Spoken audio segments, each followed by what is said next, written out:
ಭೂಮಿ ಆಕಾಶ ಒಂದಾಗುವ ರೀತಿಯಲ್ಲಿ ಮತ್ತೆ ಮಳೆ ಜಡಿಯೋದಕ್ಕೆ ಶುರುವಾದ ತಕ್ಷಣ ಕುದುಪ ಅಸಹಾಯಕನಾಗಿ ಧಣಿಗಳ ಅಂಗಳಕ್ಕೆ ಬಂದು ಬೆಳ್ಳಿ ಲೋಟದ ವಿಷಯವನ್ನ ತಲುಪಿಸ್ಬಿಟ್ಟ.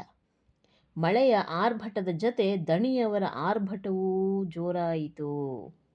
ಆ ಆರ್ಭಟದ ಜೊತೆಗೆ ಕುದುಪನ ಕುಟುಂಬವೇ ಬೆಳ್ಳಿ ಲೋಟವನ್ನು ಲಪಟಾಯಿಸಿದ್ದು ಅನ್ನುವಂತಹ ಅಪವಾದವೂ ಕೂಡ ಬಂತು ಅವರ ಮೇಲೆ.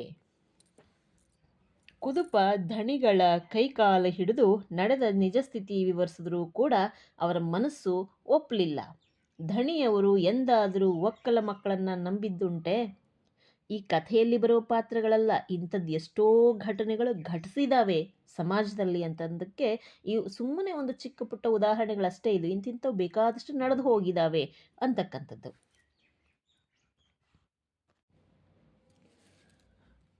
ಪಾಪ ಕುದುಪ ಎಷ್ಟೇ ಹೇಳಿದ್ರೂ ಕೂಡ ಧಣಿಗಳು ನಂಬಲೇ ಇಲ್ಲ.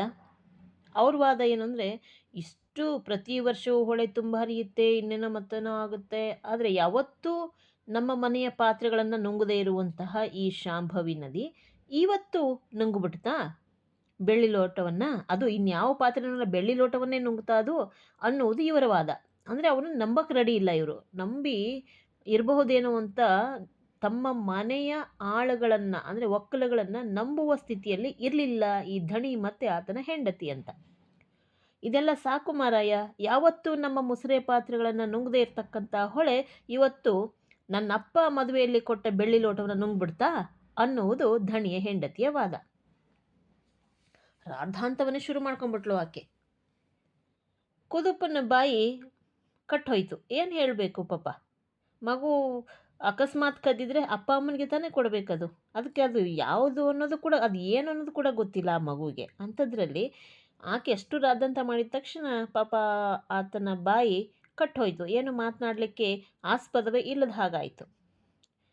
ಧಣಿಗಳು ಗುಡ್ಡನ ಬಾಯಿ ಬಿಡಿಸೋದಕ್ಕೆ ಆತನ ಮೈ ಮೇಲಿನ ಚರ್ಮ ಸುಲಿಯುವುದೊಂದೇ ಬಾಕಿ. ಅಷ್ಟೇ ತಾನೇ ಮಾಡೋದು. ಶ್ರೀಮಂತರು ಅಥವಾ ಜಮೀನ್ದಾರರು ಅಥವಾ ಧಣಿಗಳು ಅಂದ್ಕೊಂಡಿರುವಂತಹ ದೊಡ್ಡ ದೊಡ್ಡ ಮನುಷ್ಯರ ಮನಸ್ಥಿತಿಗಳು ಹೀಗೆ ಇರುತ್ತೆ ತಮ್ಮ ಮನೆಯ ಆಳುಗಳ ಮೇಲೆ. ಅಂಗಳದ ಹೊಂಗಾರೆ ಮರಕ್ಕೆ ಆತನನ್ನು ಕಟ್ಟಾಕ್ತಾರೆ. ಆ ಮಳೆಯಲ್ಲೇ ತೆಂಗಿನ ಕೊತ್ತಳಿಗೆಯಲ್ಲಿ ಬಡಿದು ಆ ಮಗುವಿನ ಚರ್ಮವನ್ನು ಸುಲಿಯೋ ಹಾಗೆ ಹೊಡೆದ್ಬಿಟ್ರು ಬಾಯಿ ಬಿಡಿಸ್ಲಿಕ್ಕೆ. ಚಿನ್ನಮ್ಮನಿಗೆ ತನ್ನ ಕರುಳ ಕುಡಿಯ ಚೀರಾಟ ನರಳಾಟ ನೋಡೋದಕ್ಕೆ ಕಷ್ಟ ಆಯಿತು. ಮಕ್ಕಳು ಬಡವ್ರ ಮನೇಲೇ ಹುಟ್ಟಲಿ, ಶ್ರೀಮಂತರ ಮನೇಲೇ ಹುಟ್ಟಲಿ, ತಂದೆ ಒಂದು ಪಕ್ಷ ಸಹಿಸ್ಕೋಬಹುದೇನೋ, ಏನು ದೊಡ್ಡವ್ರಿಗೆ ಎದುರು ವಾದಿಸೋದಕ್ಕೆ ಆಗೋದಿಲ್ಲ ಅನ್ನೋ ಕಾರಣಕ್ಕೆ. ಆದರೆ ಹೆತ್ತ ಕರುಳು ಸುಮ್ಮನಿರುತ್ತಾ? ಸಹಿಸ್ಕೊಳ್ಳೋಕ್ಕಾಗಲಿಲ್ಲ ಆಕೆಗೆ. ಕರುಳು ಬಳ್ಳಿ ಅಲ್ಲಿ ಚೀರಾಡ್ತಾ ಇದೆ, ಮರಕ್ಕೆ ಸುರಿಯೋ ಮಳೆನಲ್ಲೇ ಕಟ್ಟಾಕ್ಬಿಟ್ಟು ಹೊಡಿತಾ ಇದ್ದಾರೆ ಅಂತ ಹೇಳಿದ್ರೆ ತಾಯಿಯ ಮನಸ್ಸಿಗೆ ಏನಾಗುತ್ತೆ? ತಕ್ಷಣ ಆಕೆ, ನಮ್ಮೂರ ಕೋಡ್ಬಬ್ಬು ದೈವದ ಆಣೆ ಇದೆ, ಇನ್ನು ನನ್ನ ಮಗನ ಮೇಲೆ ಕೈ ಮಾಡಿದ್ರೆ ಅಂತ ಹೇಳಿಬಿಟ್ಲು.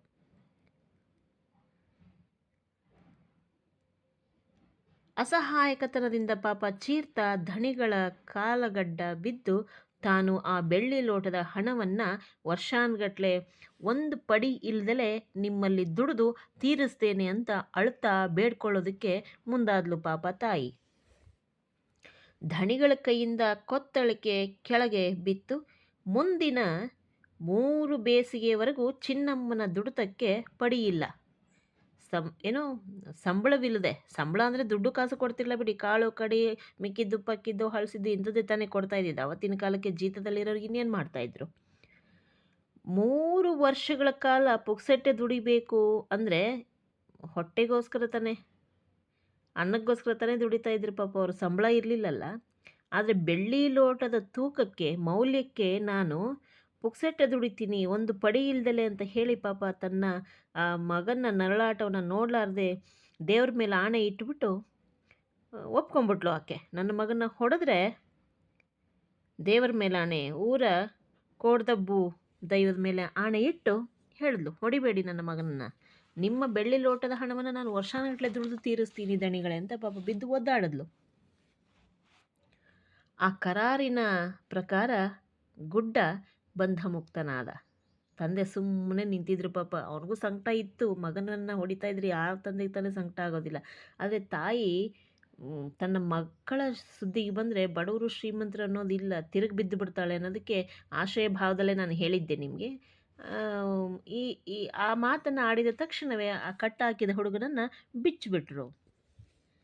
ಧಣಿಗಳ ಬೆಳ್ಳಿ ಲೋಟವನ್ನು ಎಂದು ಆ ಹೊಳೆ ನುಂಗುತ್ತೋ ಅಂದಿನಿಂದ ಚಿನ್ನಮ್ಮ ಒಂಥರ ಹುಚ್ಚಿಯ ಹಾಗೆ ಆಡೋದಕ್ಕೆ ಶುರು ಮಾಡಿದ್ಲು. ಹುಚ್ಚಿಡಿದ ರೀತಿಯಲ್ಲಿ ವರ್ತಿಸೋದಕ್ಕೆ ಶುರು ಮಾಡಿದ್ಲು ಪಾಪ. ಏಕೆಂದರೆ ಆ ಬೆಳ್ಳಿ ಲೋಟ ಹುಡುಕುವಾಗ ಸಿಕ್ಕಿಬಿಟ್ಟಿದ್ರೆ ಆ ನದಿಯನ್ನು ಏನು ಮಾಡ್ತಿರ್ಲಿಲ್ವೇನೋ, ಅವಳೇನೋ ಶಪಿಸ್ತಾ ಇರಲಿಲ್ವೋ ಏನೋ ಬಹುಶಃ. ಮಗನ ಹೊಡೆತ ಕಣ್ಮುಂದೆ ಇತ್ತಲ್ಲ ಅವಳಿಗೆ, ಹಾಗಾಗಿ ನದಿಯನ್ನು ನೋಡಿದಾಗೆಲ್ಲ ಆಕೆ ಬೈಯೋದಕ್ಕೆ ಶುರು ಮಾಡ್ತಿದ್ಲು. ಆ ಘಟನೆ ನಡೆದು ಇವತ್ತಿಗೆ 9 ತಿಂಗಳು ಉರುಳಿತ್ತು.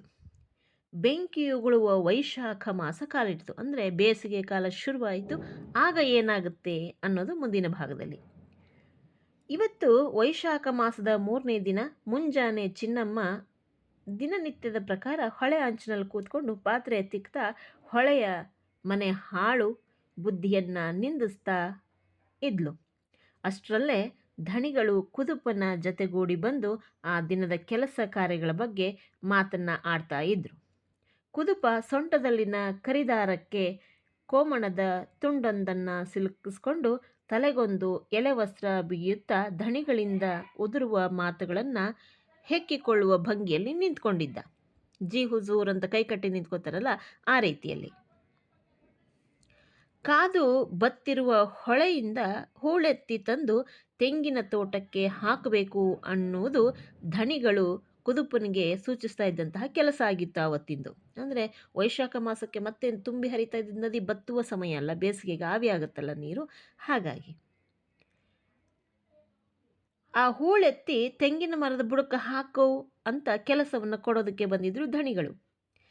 ಧಣಿಗಳ ಮಾತು ಚಿನ್ನಮ್ಮನ ಕಿವಿಗೂ ತಲುಪ್ತಾ ಇತ್ತು.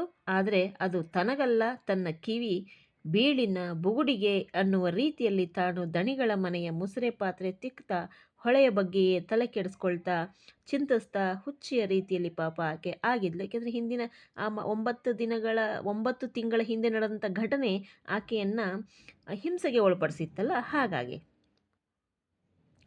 ಚಿನ್ನಮ್ಮ ಕೊನೆಗೂ ಮುಸುರೆ ಕೆಲಸವನ್ನೆಲ್ಲ ಮುಗಿಸಿ ತನ್ನ ಗುಡಿಸಲಿನಲ್ಲಿ ಒಣಮೀನ ಚಟ್ನಿಯಲ್ಲಿ ತಂಗಳನ್ನು ಉಂಡು ಬಂದು ಹೂಳು ಹೊರುವ ಕೆಲಸದಲ್ಲಿ ತೊಡಗಿದ್ಲು. ಆಕೆಯೂ ಕೂಡ ತನ್ನ ಗಂಡನೊಟ್ಟಿಗೆ ಆ ಹೂಳೆತ್ತುವ ಕೆಲಸಕ್ಕೆ ಬಂದ್ಲು. ಸುಡುವ ಸೂರ್ಯನಡಿ ಹೂಳೆತ್ತುತ್ತಾ ಇರುವಾಗ ತಾನು ಕರಟುತ್ತಿರುವಾಗ ತೋಟದ ನೆರಳಲ್ಲಿ ಕುಳಿತು ಧಣಿಯವರು ಕೊಡುವ ಸೂಚನೆಗಳಿಂದ ಚಿನ್ನಮ್ಮನ ಸಿಟ್ಟಿನುರಿಗೆ ಮತ್ತಷ್ಟು ತುಪ್ಪ ಸುರಿದ ಹಾಗೆ ಆಯಿತು. ಚಿನ್ನಮ್ಮ ಅಸಹನೆಯಿಂದ ಕಣಲ್ತಾ ಅಂದರೆ ಬೆಂಡಾಗ್ತಾ ಬಳಲ್ತಾ ಇದ್ಲು. ಬಿಸಿಲು ನೆತ್ತಿ ಸುಡ್ತಾ ಇದೆಯಲ್ಲ ಪಾಪ. ಆ ಬಿಸಿಲಲ್ಲಿ ಅವನು ಆರಾಮಾಗಿ ತೆಂಗಿನ ಮರದ ಕೆಳಗೋ ಯಾವುದೋ ಒಂದು ಮರದ ಕೆಳಗೋ ಕೂತಿದ್ದ. ಇವರಿಗೆ ಆರ್ಡ್ರ್ ಮಾಡ್ತಿದ್ದ, ಅದು ಮಾಡಿ ಇದು ಮಾಡಿ ಅಂತ. ಅದು ಸಿಟ್ಟಲ್ವ ಪಾಪ ಇವರಿಗೆಲ್ಲ. ಬಿಸಿಲಲ್ಲಿ ಅವ್ರು ಮಾತ್ರ ನೆರಳಲ್ಲಿ ಕೂತ್ಕೋಬೇಕು, ಇವಳಿಗೆ ಪಡಿ ಇಲ್ಲದೆ ಕೆಲಸ ಬೇರೆ ಮಾಡಿ ತೀರಿಸ್ತೀನಿ ನಿಮ್ಮ ಬೆಳ್ಳಿ ಲೋಟದ ಆ ಒಂದು ಬೆಲೆಯನ್ನು ಅಂತ ಹೇಳಿದ್ಲಲ್ಲ ಪಾಪ, ಹಣವನ್ನು. ಹಾಗಾಗಿ ಅವಳಿಗೆ ಸಂಕಟ ಇತ್ತು, ಅದು ಪುಕ್ಸೆಟ್ ದುಡಿಬೇಕು ಅಂತ. ಏಕೆಂದರೆ ಮಗು ನಿಜವಾಗ್ಲೂ ಕದ್ದಿದ್ರೆ ಅದನ್ನು ತಂದು ತಂದೆ ತಾಯಿಗೆ ಕೊಡಬೇಕಾಗಿತ್ತಲ್ಲ. ಅದು ಗೊತ್ತಿತ್ತು, ಬಡವರೇ ಆಗಲಿ ಶ್ರೀಮಂತರೇ ಆಗಲಿ ಅವ್ರ ಮಕ್ಕಳು ಏನು ಅವ್ರ ಬದುಕೇನು ಅನ್ನೋದು ಅವ್ರವ್ರಿಗೆ ಗೊತ್ತಿರುತ್ತೆ. ಅದು ಕದ್ದಿಲ್ಲ ಅನ್ನೋದು ಸತ್ಯ ಇತ್ತು. ಹಾಗಾಗಿ ಆಕೆಗೆ ತುಂಬ ಅಸಹನೆ ಇತ್ತು ಆ ಒಂದು ನದಿಯ ವಿಚಾರಕ್ಕೆ ಮತ್ತು ದಣಿಗಳ ವಿಚಾರಕ್ಕೆ. ಆಕೆಗೆ ತುಂಬ ಬೇಸರ ಇತ್ತು. ನೆತ್ತಿ ಮೇಲೆ ಬೆಂಕಿ ಉಗುಳ್ತಾ ಇದ್ದಂತಹ ಸೂರ್ಯನನ್ನು ಧಣಿಯನ್ನು ಶಪಿಸ್ತಾ ಹೂಳನ್ನು ಹೊರುವ ಕೆಲಸವನ್ನು ಆಕೆ ಮಾಡ್ತಾ ಇದ್ಲು ಪಾಪ. ಕುದುಪ ಹೂಳು ತುಂಬಿ ಕೊಡ್ತಾ ಇದ್ದ. ಚಿನ್ನಮ್ಮ ಅದನ್ನು ಹೊತ್ಕೊಂಡು ತಂದು ತೆಂಗಿನ ಬುಡಕ್ಕೆ ಎಸಿತಾ ಇದ್ಲು. ಹೂಳೆತ್ತುವ ಕೆಲಸ ಹಾಗೆ ಮುಂದುವರಿತಾ ಇದ್ದ ಹಾಗೆ ಮೂಳೆ ಮುರಿದು ಹೋಗುವಂತಹ ಕೆಲಸವದು. ಕುದುಪ ಸುಸ್ತಾದ. ಬಿಸಿಲಲ್ವಾ, ವೈಶಾಖ ಮಾಸದ ನೆತ್ತಿ ಸುಡುವ ಬಿಸಿಲಲ್ಲಿ ಪಾಪ ಅವನು ಹೊತ್ಕೊಡೋದು ಆಕೆ ತೊಗೊಂಬಂದು ಎತ್ತಾಕೋದು, ಅವನು ಹೊತ್ಕೊಡೋದು ಆಕೆ ತೊಗೊಂಬಂದು ಎತ್ತಾಕೋದು, ಸುಸ್ತಾಗ್ಬಿಟ್ಟಿದ್ರು ಪಾಪ. ಅದು ಇನ್ನೊಂದೇನಾಗುತ್ತೆ ಅಂದರೆ ಅದು ಬಿಸಿಲಂದ ತಕ್ಷಣ ಒಣಗಿರೋದಿಲ್ಲ. ಅದು ಒಂಥರ ಅಂಟುವ ರೀತಿಯಲ್ಲಿ, ಜೇಡಿ ಮಣ್ಣಿನ ರೀತಿಯಲ್ಲಿ ಕಚ್ಕೊಳ್ಳುತ್ತೆ. ಅದು ಅಂಥದ್ದನ್ನೆಲ್ಲ ಹೊತ್ಕೊಂಬಂದು ಹಾಕಬೇಕು ಅಂದರೆ ಪಾಪ ಹುದುಗುತ್ತೆ, ಕಾಲುಗಳು ಜಿಡ್ಡಾಗುತ್ತೆ, ಕಷ್ಟ ಆಗುತ್ತೆ. ಆದರೂ ದಣಿ ಹೇಳಿದಾನೆ ಮಾಡಲೇಬೇಕಲ್ಲ. ಊಟ ತಿಂತೀರಾ ಬಿಡ್ತೀರಾ ಅದೆಲ್ಲ ಬೇಕಾಗಿಲ್ಲ ದಣಿಗಳಿಗೆ. ಸುಸ್ತಾಗ್ತಾಯಿತ್ತು ಪಾಪ ಆತನಿಗೆ, ಅವಳಿಗೂ ಕೂಡ ಸುಸ್ತಾಗ್ತಾಯಿತ್ತು ಅಂತನ್ನಿ. ಒಂದರೆ ಕ್ಷಣ ಅಲ್ಲೇ ನೀರೊಳಗಡೆ ಕುಸಿದು ಕುಳಿತುಕೊಂಡ್ಬಿಟ್ಟ ಆ ಕುದುಪ. ನೆರಳಲ್ಲಿದ್ದಂತಹ ದಣಿಗಳಿಗೆ ಸಿಟ್ಟಿನಿಂದ ಪಿತ್ತ ನೆತ್ತಿಗೇರ್ದಂಗಾಯ್ತು. ಎದ್ದೇಳೋ ಮೂರ್ಖಾಸ್ನವ, ಪಡಿ ಎಳೆಯುವಾಗ ಪಾವಕ್ಕಿ ಕಮ್ಮಿ ಮಾಡಿದ್ರೆ ಸುಮ್ಮನೆ ಇರ್ತೀಯನೋ ನೀನು ಅಂತ ಸಿಡ್ಕೋದಕ್ಕೆ ಶುರು ಮಾಡಿದ್ರು. ನೋಡಿ, ಹೊಟ್ಟೆ ತುಂಬಿದವ್ರಿಗೆ ಏನು ಗೊತ್ತು ಹಸುದವ್ರ ಆ ಸಂಕಟ. ಅವನು 5 ನಿಮಿಷ ಕೂತ್ಕೊಂಡಿದ್ದ ತಕ್ಷಣ ಅವನಿಗೆ ಉರಿ ಹತ್ಕೊಂಡ್ಬಿಡ್ತು. ಸಿಟ್ಟಿನಿಂದ ಕುದಿತದನೆ, ಪಿತ್ತನೇ ಏರ್ಬಿಡ್ತಂತೆ ಇವನಿಗೆ, ಗೌಡನಿಗೆ ಅಂದರೆ ಧಣಿಗಳಿಗೆ. ಚಿನ್ನಮ್ಮನಿಗಂತೂ ಪಡಿಯಿಲ್ಲದ ಈ ದುಡಿತದ ಬಗ್ಗೆ ಇನ್ನಿಲ್ಲದಂತಹ ಅಸಮಾಧಾನವಿತ್ತು. ಪಡಿ ಇಲ್ಲ, ಏಕೆಂದರೆ ಅವಳು ಮಾತು ಕೊಟ್ಟಿದ್ದಲ್ಲ ಪಾಪ ತನ್ನ ಮಗನಿಗೆ ಹೊಡೆಯುವಾಗ, ಪಡಿ ಇಲ್ಲದಲ್ಲೇ ದುಡಿತೀನಿ ಅಂತ. ಪುಕ್ಸಟ್ಟೆ ದುಡಿಯೋದಂತೂ ಇನ್ನೂ ಹಿಂಸೆ ಆಗ್ಬಿಟ್ಟಿತ್ತು ಅವಳಿಗೆ. ಒಂದೆಡೆ ಕಳ್ಳತನದ ಅಪವಾದ, ಮತ್ತೊಂದು ಕಡೆ ಕಠಿಣ ಶ್ರಮದ ದುಡಿತಕ್ಕೂ ಕೂಡ ಬೆವರಿಗೂ ಕೂಡ ಪ್ರತಿಫಲ ಇರಲಿಲ್ಲ. ಅವನೇನು ಕೊಡೋದಿಲ್ಲ, ಏಕೆಂದರೆ ಇವಳೇ ಹೇಳಿದ್ಲು ನನಗೇನು ಬೇಡ ಅಂತ ಹೇಳಿ. ಬೆಳ್ಳಿ ಲೋಟದ ಹಣ ಸಂದಾಯ ಆಗೋವರೆಗೂ ನೀನೇನು ನನಗೆ ಕೊಡಬೇಡ ನನ್ನ ದುಡಿತಕ್ಕೆ ಅಂತ ಹೇಳಿಬಿಟ್ಟಿದ್ಲು ಪಾಪ. ಚಿನ್ನಮ್ಮ ತನ್ನ ಬಾರದ ಒಡಲನ್ನು ಕಣ್ಣೀರು ಜಿನುಗಿಸ್ಕೊಂಡು ಮೆದುಗೊಳಿಸ್ಕೊಂಡ್ಳು.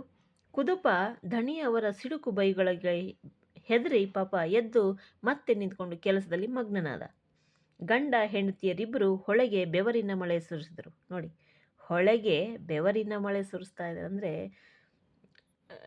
ಇದು ಅನುಭವಿಸೋರಿಗೆ ಗೊತ್ತು ಆ ಸಂಕಟ ಏನಿರುತ್ತೆ ಅನ್ನುವಂಥದ್ದು.